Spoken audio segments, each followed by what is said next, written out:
Hello, thanks for joining me for this video talking about group round robin competitions within RackEmApp. This has been something that's been around for a little while, but we have added a whole bunch of new functionality to it. And hopefully this video is going to show you how that all works and you could be pleased with all the improvements that we've added. So just in terms of introduction, a group stage tournament consists of a round robin, which means you can optionally progress it into a tournament.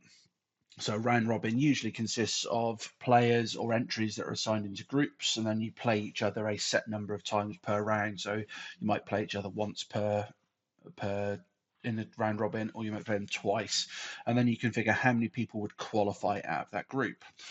And the new functionality we've added is auto progression, so that those players that can compete in the group can automatically be progressed into single or double elimination tournaments, including seeding options.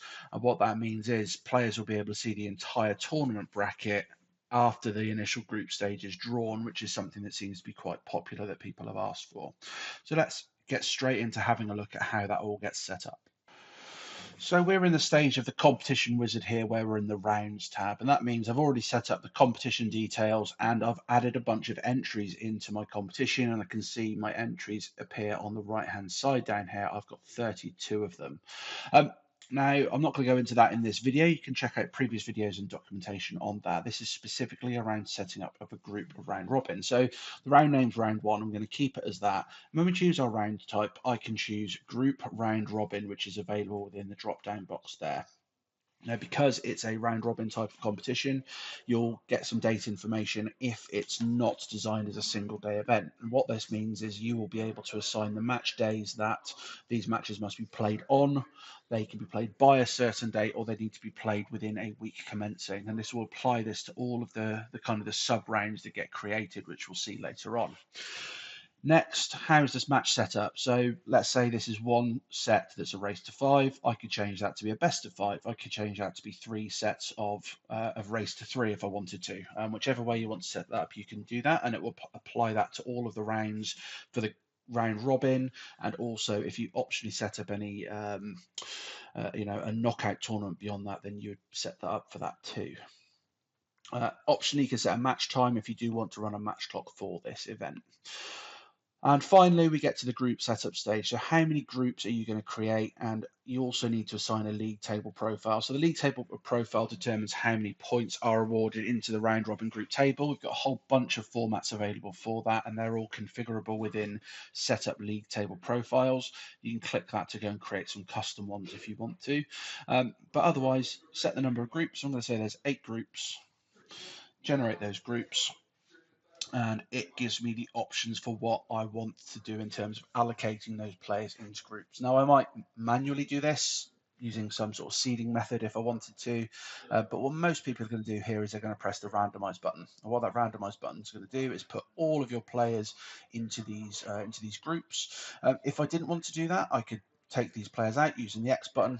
I can drag and drop those independently into the groups you want them to appear into. So you've got all of those different options available there. Next, match generation. How many times are these players going to play each other? I'm going to choose twice, press the generate matches button, and that's going to generate all the matches that need to be played for this round robin competition. And when it's generated them, I'll be able to preview these by using the little drop down box here, and it will show me all the matches for the groups that I have available. Now, what you can see here, for each of these rounds, I've also got a date. Again, because this is not a single day event, this has been designed to play over a number of weeks. I've got to assign dates to all of these rounds, which can be whatever dates that you want. And these are going to then need to be played depending on or by. I will choose by the date that's defined within this round. So you do need to assign dates to all of these if you are not doing a single day event, but it doesn't take too long for you to do this. Next, do I want to progress this round robin to a tournament after the fact? Now, if I don't want to, let's say it's a singles league, for example, I might not want to set my knockouts up. Alternatively, I can set that it's a manual next phase. So this is the method that's previously been used. You get the ability to pick which players out of the groups go through into the next round of the knockout, and you can then create that separately. Obviously, this doesn't pre-draw the tournament bracket in any way. If I were to choose single elimination, this is when I get the options to generate my competition. So let's say that I've got 8 groups of 4. I'm going to have 2 people that are qualifying out of that group. And because it's a single elimination tournament, I can choose whether I want to randomize each round and pre-draw those randomized matches. Now, generally speaking, if I'm not randomizing each round, it's going to produce a tournament bracket, which means that you will be able to see the winner of each goes through in a traditional tournament structure. Randomizing each round will shuffle everything so that every time a match is completed, they'll get randomly allocated into a match, and you can actually pre-draw those randomized matches as well if you want to. And what that will do is you'll be able to see who's playing who in what order, although they will be completely shuffled up, so there's no kind of traditional tournament bracket there. Most people are going to be using this as standard. Now I have these seeding options. Now I've got 2 seeding options here. Number 1 is randomize all. That's your standard kind of in the next round. The top 2 from each group are then going to be completely randomized into a tournament. And it says here best for casual competitions where fairness is not a priority. Now what I can also do is I can do something called group position rotation. Now what that's going to do is going to take the winner of group A is going to play the second place in group 8, Group D, sorry, which is effectively the 8th seed, and it's then going to rotate these.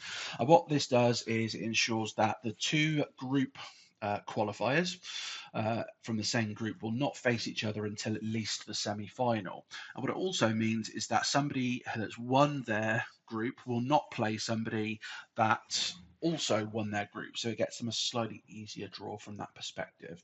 So that's a kind of really pre-structured seeding system. The other option you've got is group position randomize. What that's going to do is it's going to kind of seed them, but in a random manner. So it's going to take all of your first place finishes, all of your second place finishes, all your third place, and all your fourth places. It's going to shuffle those all independently, and then it's going to draw them so that a first place finisher will play a fourth place finisher, and a second place finisher will play a third place finisher. But it will do that in a kind of a semi-random fashion. So it allows you to be slightly fair in terms of rewarding what the finish position is of the group, whilst also kind of maintaining an element of randomization within there. So yeah, there's a kind of I guess a hybrid solution in place there. If I press the save button to say that I'm going to randomize everything based upon my position, I can press start competition to start it. This is going to draw everything. It's going to draw the entire tournament bracket, and I will be able to then start competing in my tournament.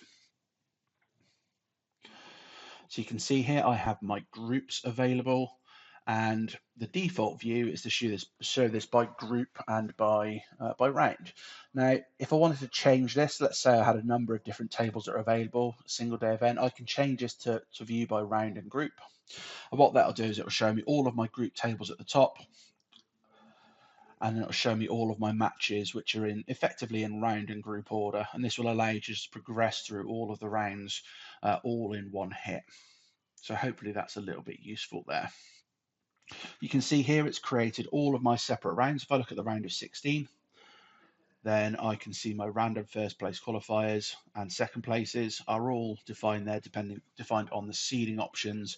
And if I go into my quarterfinals, I can see my winners that are due to face each other. Clicking the live scoring button, of course, takes you to something that you can share with your users.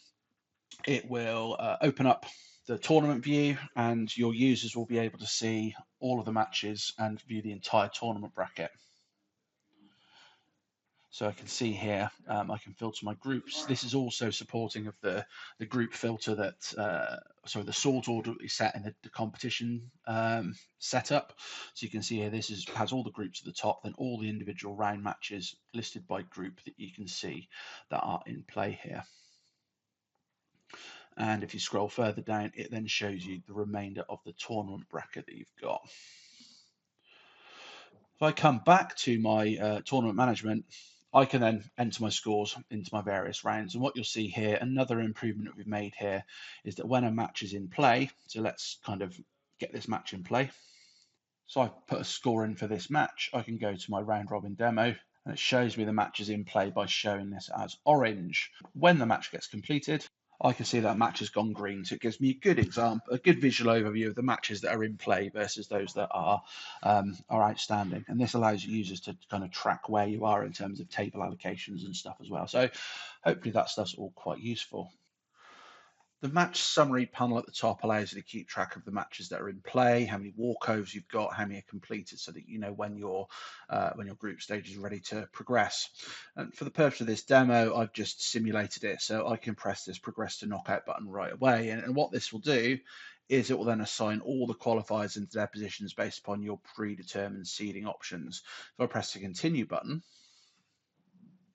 it tells me they've been drawn into the knockout bracket. And I can see in my round of 16, it's automatically allocated people based upon the seeding rules that I've previously set up. And you can continue to complete your competition. Thanks for watching this video. If you need any help, our guides are all up to date and they're at blog.rackemapp.com. And if you do need any further support, please do contact us at hello@rackemapp.com. Thanks for your time. Have a great day.